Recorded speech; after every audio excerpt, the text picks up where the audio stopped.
and fund the government is now heading for a vote. If the president signs it, what does it really mean for the wall? We are live in Washington to break it all down. And no collusion. A Senate panel finds no evidence the Trump campaign worked with Russia during the 2016 election. Is it enough to close the case?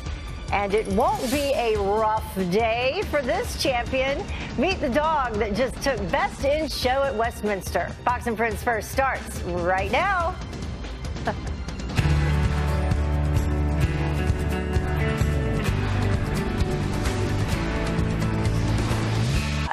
Let's get right to that Fox News alert for you. House lawmakers could vote on a tentative deal to avoid a second government shutdown as soon as today.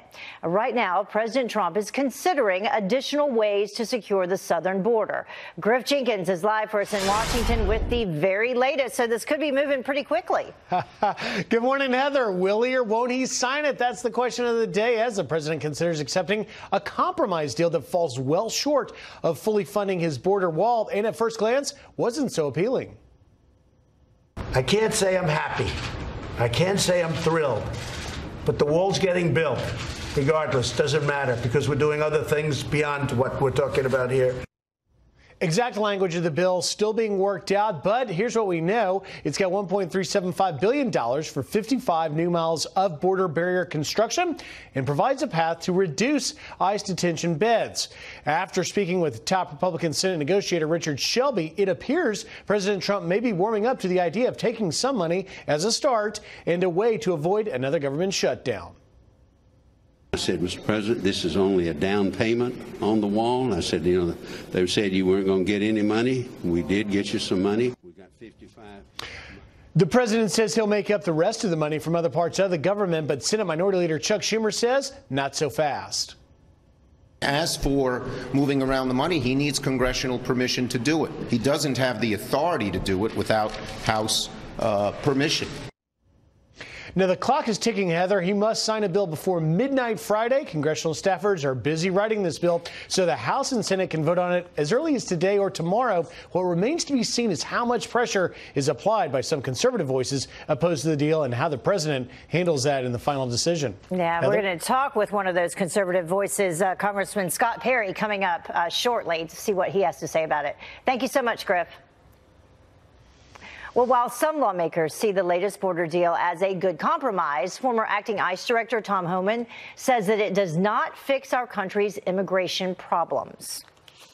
I watch Republicans, say what a great deal this is. Look, they're going to put lipstick on a pig. It's still a pig. This is a terrible deal. And they should, and for them to stand there and say, hey, look what we've done, it's a shame. They got played and they lost. And like you said earlier, they're funding ICE for 7,000 less beds than they have filled right now, and they're already releasing people. This is going to cost ICE to release criminals. That's just the truth. I hope the president don't sign the bill. And second of all, it's his job to fund the government and to pass legislation. The president shouldn't have to find a workaround because they failed at their job. Well, the president says if lawmakers can't find middle ground and a second government shutdown happens, this time it's on the Democrats.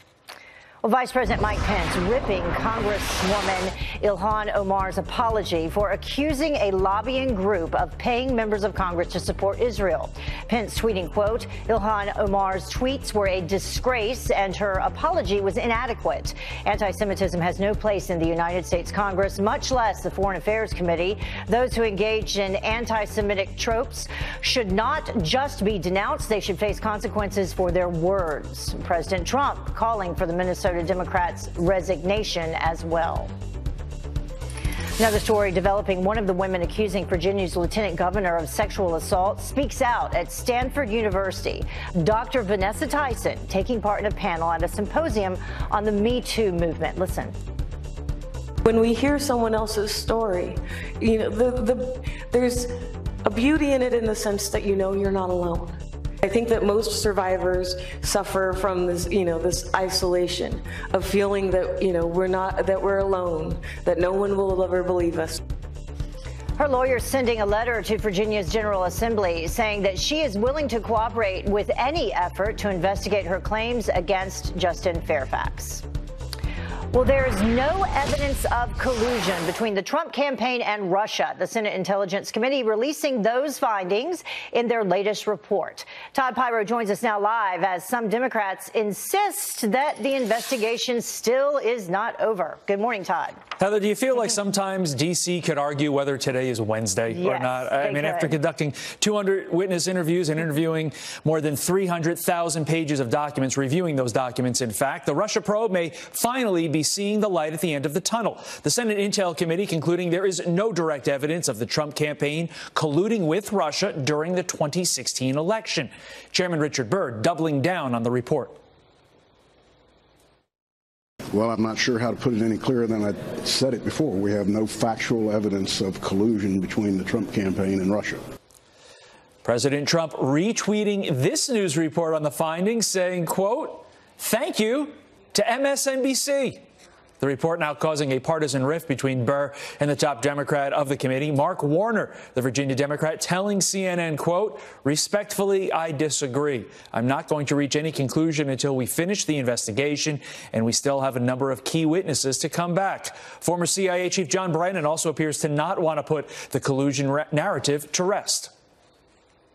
The special counsel's team, I'm sure, has so much more information. We should be willing to accept whatever Robert Mueller comes out with. I am confident he has had access to a lot more than the Senate or the House Intelligence Committees. One of those key witnesses Democrats are hoping to hear from is President Trump's former lawyer, Michael Cohen, but he has postponed his testimony once again. Burr slamming Cohen, saying, quote, "There is no goodwill left for him now." Heather? Yeah, that is an ominous statement that he made yesterday in reference to that. All right. Thank you so much, Todd. No problem. Well, President Trump's pick to lead the Justice Department could be confirmed as early as tomorrow, at the Senate passing a key procedural vote Tuesday to advance William Barr's nomination for Attorney General. A final vote is expected by the end of this week. He previously served as Attorney General under President George H.W. Bush. An NYPD detective is killed by friendly fire during a robbery investigation overnight.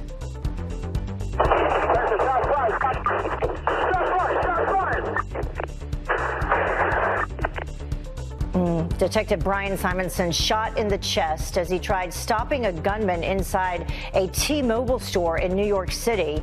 A sergeant was also shot in the leg and is in stable condition.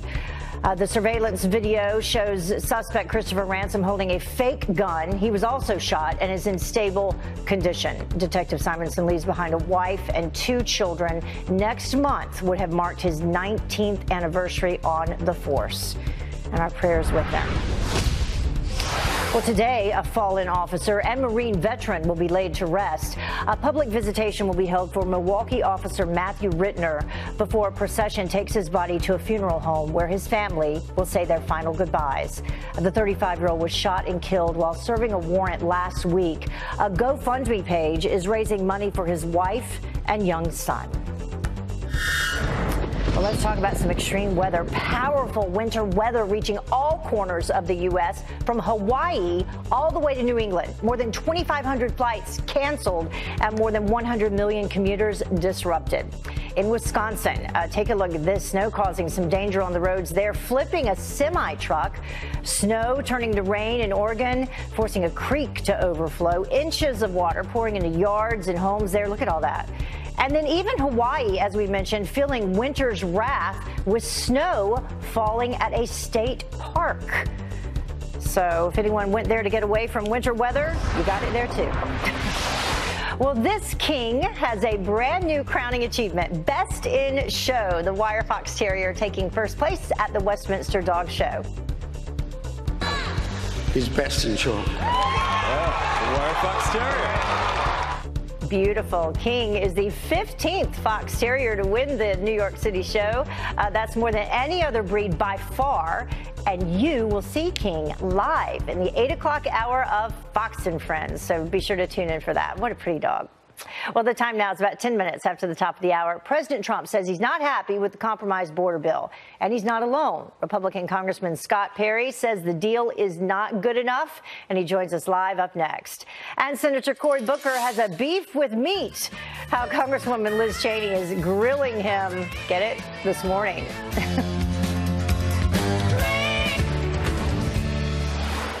Am I happy at first glance? I just got to see it. The answer is no, I'm not. I'm not happy. But am I happy with where we're going? I'm thrilled because we're supplementing things and moving things around. Not happy, moving things around. So will he or won't he? Washington on edge this morning, waiting for President Trump's decision on the compromised border bill. The president tweeting that he may supplement the plan with a national emergency declaration. So what do lawmakers think about the possible deal? Pennsylvania Congressman and House Freedom Caucus member Scott Perry joins us now live with a little bit of insight. Thank you so much for joining us so early this morning. Good morning. Great to be here. As we begin, let's take a look at this tentative border security deal. As we understand it, a lot still to be discovered, but it would include what, about $1.3 billion in wall funding that can be used for 55 new miles. Democrats claim that it would also include a 17% reduction in ICE detention beds. So what is your overall feeling on this and in terms of what we know about it so far?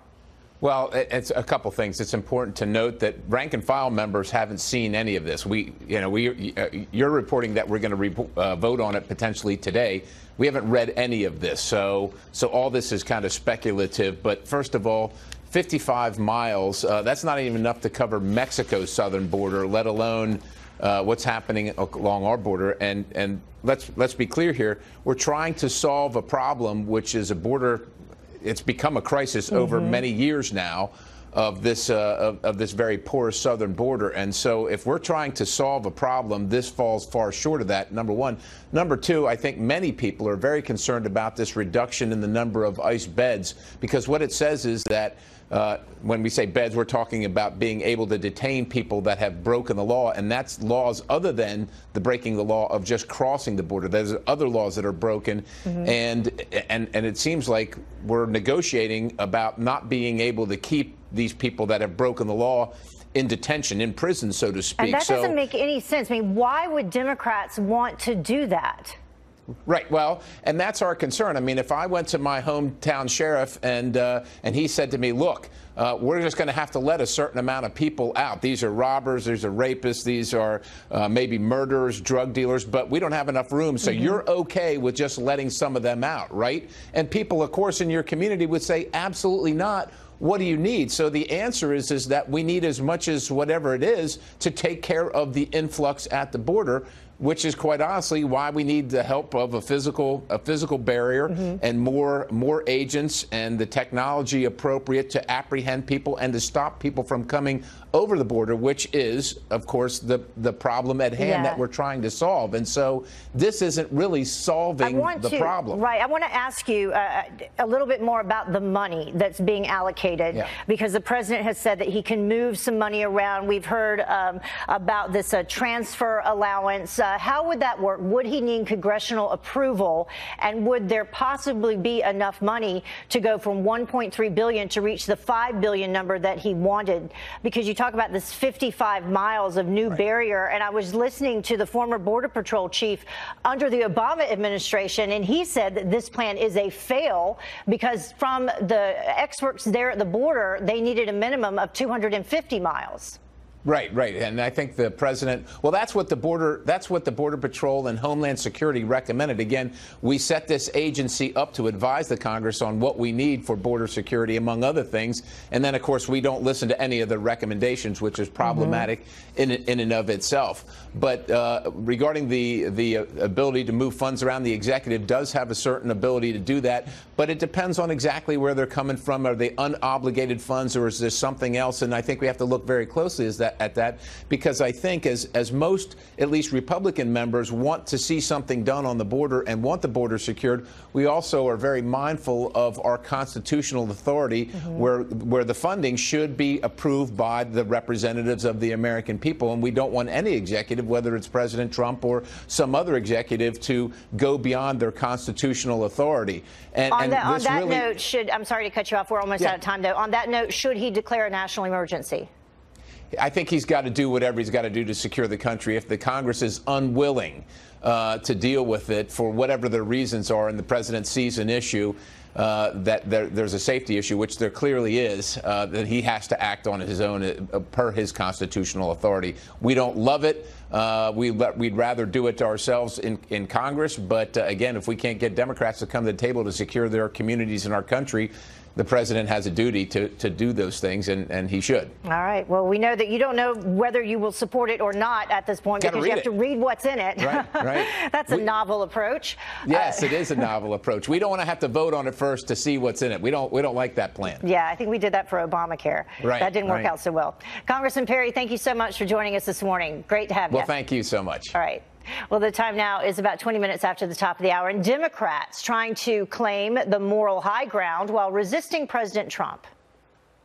You are either contributing to the wrong or you are fighting against it. It is immoral to allow politicians. Welcome back. You're watching Fox and Friends. First, Amy Klobuchar trying to separate herself from the rest of the growing Democratic presidential candidates. Listen. I am a Democrat and not a socialist. Our country was founded on a strong economic system, and I believe in competition and capitalism. In a Fox News interview, the Minnesota senator pointed to her 14 years in the private sector. Klobuchar has been labeled a moderate Democrat compared to the more liberal candidates in the race. Now, one of those competitors is already thinking about choosing a running mate, apparently. New Jersey Senator Cory Booker says that he will likely pick a woman to be his VP. We have such a great field of leaders. I think that you will rarely see a Democratic ticket anymore without gender diversity, race diversity. Should I become it, I'll be looking to women first. Well, 6 women have announced plans to run for the Democratic nomination in 2020. As more Democrats toss their hats into the 2020 ring, scandals are mounting. Peter Doocy takes a closer look at those controversies and the potential impact for the presidential election. In the time of Trump, Democrats are always trying to claim the moral high ground. You are either complicit in the evil, you are either contributing to the wrong, or you are fighting against it. The GOP tax scam is a moral obscenity. It is immoral to allow politicians to harm women and families to advance a political agenda. But the tables have turned now that one Democrat's controversial comments some critics saw as a defensive infanticide has only been overshadowed by questions about whether or not he's the one in blackface or a Klansman uniform in his yearbook. Virginia's Governor Ralph Northam. I like him. Keeps us out of the papers. I like him. I'd like to find a few more guys like this one.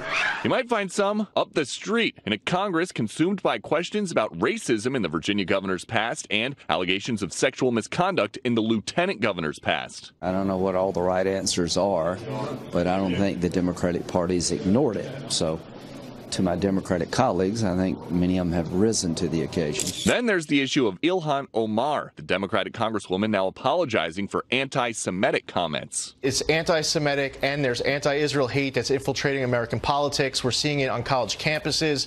It's infiltrating the halls of Congress. Omar was condemned by Democratic leadership eventually. It was almost as if they needed time to think through the political consequences, and that disappointed me. But some Democrats doubt they will ever cede the moral high ground to Republicans as long as the president's name is Donald Trump. All of these people point fingers at us when they are engaging in what I would call manufactured moral crisis as they continue to support the lying sexual predator president. But regardless of who has the high ground heading into 2020, these scandals are high on the front pages of newspapers across the country, which could complicate campaigns of Democrats lining up to challenge President Trump.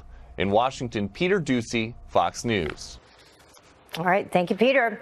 Well, the time now is about 26 minutes after the top of the hour. No escape, no return. Drug kingpin El Chapo will spend the rest of his life behind bars. So what happens to his billions of dollars in assets? Senator Ted Cruz says build the wall with it. So could that happen? Have you ever smoked? I have. Okay. Was it in college? What you listening to when you was high? Definitely Snoop, Tupac, for sure. Really? Let's fact check Kamala Harris. It turns out Tupac and Snoop Dogg, they weren't making,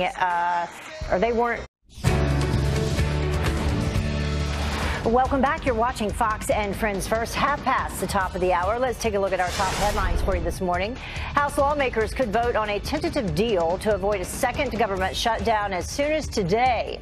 The agreement includes just $1.3 billion in funds for the wall, which Republican Senator Richard Shelby calls only a down payment. And up next, no evidence of collusion, none, between the Trump campaign and Russia. The Senate Intelligence Committee releasing those findings in their latest report.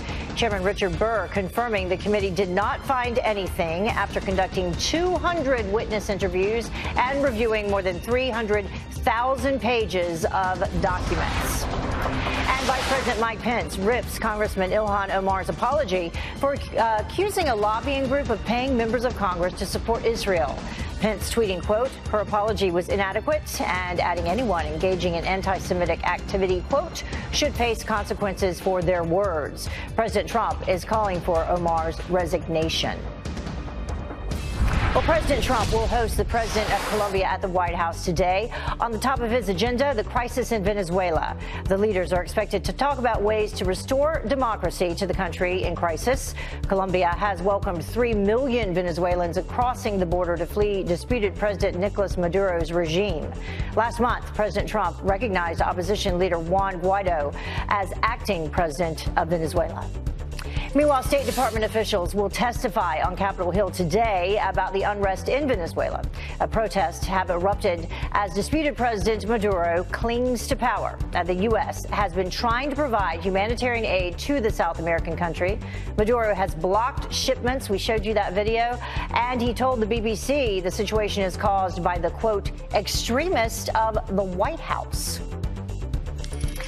El Chapo, did you hear about this? He is going away for good, apparently. The Mexican drug lord convicted on 10 drug and murder conspiracy charges that carry a mandatory life sentence. So where will he go? He's expected to join the Boston bomber and the Unabomber at our nation's only Supermax prison. That's in Colorado, after he is sentenced in June.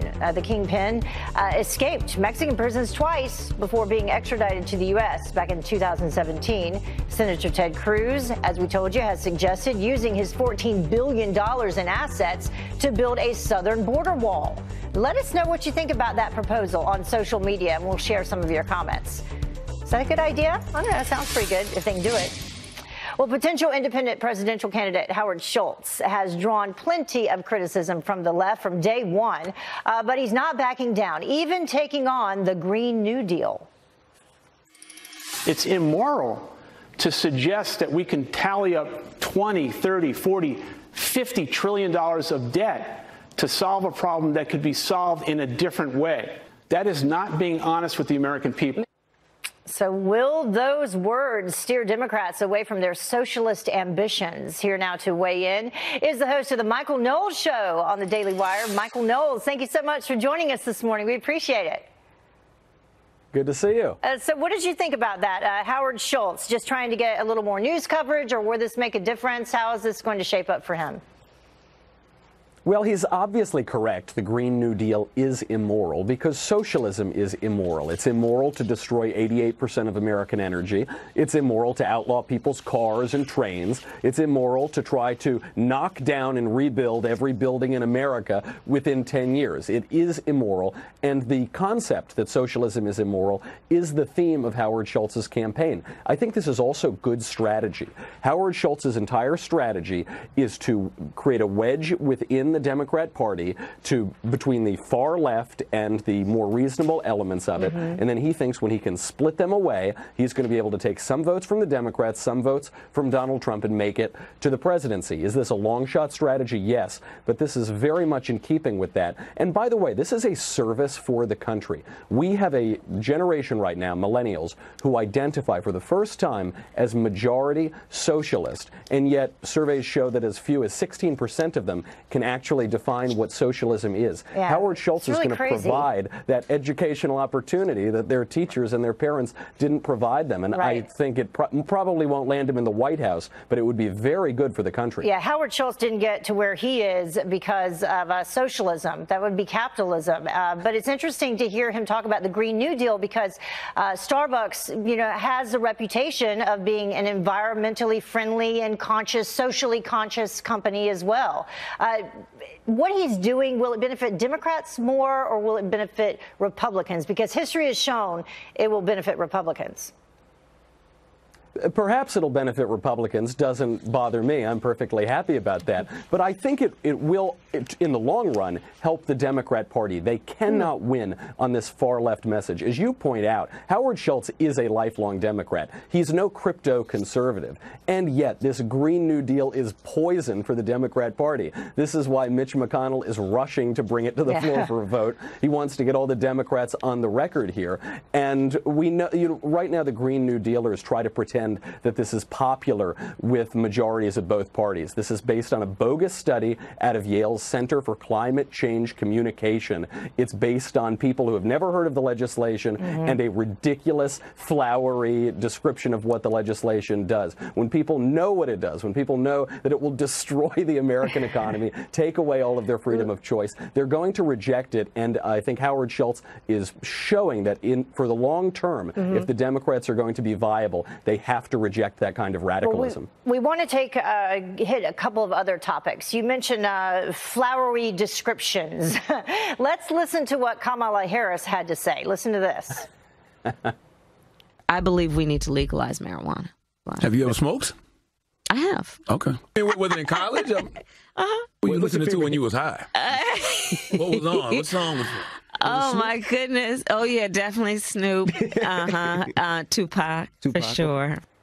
But a little problem with the timing there. She might have been caught on some factual errors.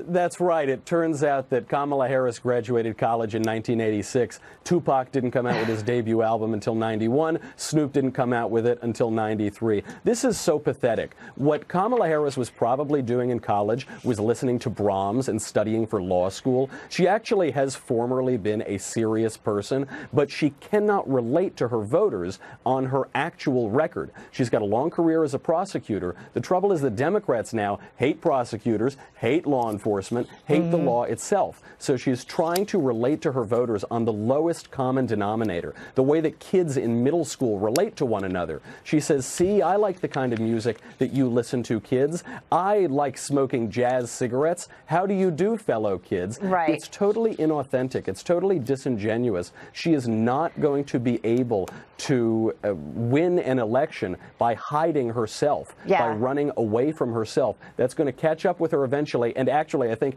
in this incident, it already has. Well, we said that yesterday. Will the real Kamala Harris please stand up? Speaking of doing things to kind of relate to the lowest common denominator, we had Elizabeth Warren and the beer incident where she was trying to crack open a beer. She also made the surprise appearance at a Native American conference. Was that a wise decision? I mean, that is very surprising. I think white women speak with forked tongue. She keeps saying that she's sorry for pretending to be Native American, and then she keeps trying to associate herself with Native Americans. This is Elizabeth Warren's white whale. She can't let go of it. So she launches her whole campaign with a DNA test, trying to prove that she's 1024th Native American. That doesn't work, so she relaunches her campaign on the beer incident. That was a flop. Then she has her official announcement. That's a flop. She keeps going back to this issue that has dogged her for years. Donald Trump didn't cause this issue. Elizabeth Warren caused this issue when she pretended to be a Native American to her professional benefit to advance her career for decades. She's made her campsite. Now she has to lie in it. She obviously has this authenticity problem. Yeah. And it shows, by the way, the value of even pretending to be an aggrieved, oppressed minority in today's Democrat Party. Because if Liz Warren had successfully shown that she was even one 1,024th Native American, it would have significantly helped her in the primaries. Unfortunately, she couldn't make that case credible, and it has actually killed her presidential campaign. All right, we will see. And now we have Cory Booker talking about, no beef and going vegan, which we didn't even have a chance to get into that. Michael Knowles, thank you so much for joining us. We appreciate it. That was fun. Good to see you. All right, have a great day. Well, the time now is about 20 minutes until the top of the hour, and the left's plan to go green derailed. Why California just pulled the plug on its bullet train project. Welcome back. The new governor of California hitting the brakes on a high-speed train, for now anyway. Democrat Gavin Newsom announcing the $77 billion bullet train is too expensive and is taking too long to complete. He says he'll focus on finishing the portion already under construction through California's Central Valley. And Newsom also says he'll replace the person overseeing the project, originally meant to connect L.A. and San Francisco. Well, let's talk about shopping at Whole Foods. It could soon cost a whole lot more. Tracy Crosco from our sister network, Fox Business, is here to explain why. Good morning. Good morning, Heather. Yes, shoppers at Whole Foods are starting to see prices creep up. Even after Amazon purchased Whole Foods back in 2017, they slashed prices, but it seems that could be seeing a little bit of a reversal there. According to some internal communications viewed by the Wall Street Journal, prices are going up because of rising packaging, ingredients, and transportation costs. These, of course, being passed on to the customer. So customers are paying more for everything from soap to ice cream, crackers, olives, even cookies. About 550 items. The prices have increased there on average by about 66%. So from 66 cents, rather. I'm sorry. From high prices, though, let's talk about this. Better news, some low prices. Yes, low prices. Love is in the air. Literally, a lot of airlines have some special deals going on, many in following along with Valentine's Day. Southwest, they have a month of love deal. So until February 21st, there are some fares starting at $49 for one-way. JetBlue has an I Love Savings sale, $49 one-way tickets there. Nationwide, you can travel just about anywhere. Also, Allegiant Air, they have $33 tickets. That's pretty cheap, yes. So check out those deals. Maybe you want to book a trip for you and your Valentine. Maybe you're celebrating Galentine's Day, or you want to take a trip by yourself. Yeah, just take a trip by yourself. Yes. Take some time. Thank you so much, Tracy. Appreciate Thanks, it. Well, the time now is about 15 minutes until the top of the hour, and another conservative speaker under attack. Dinesh D'Souza harassed at his own alma mater, and his daughter caught it all on camera. Why she says today's college students are being set up for failure in life when she joins us live up next. Well, another conservative speaker harassed on a college campus. This time, Ivy League Dartmouth. Dinesh D'Souza met with protest and verbal attacks at his alma mater, and his daughter was there to catch it all on video.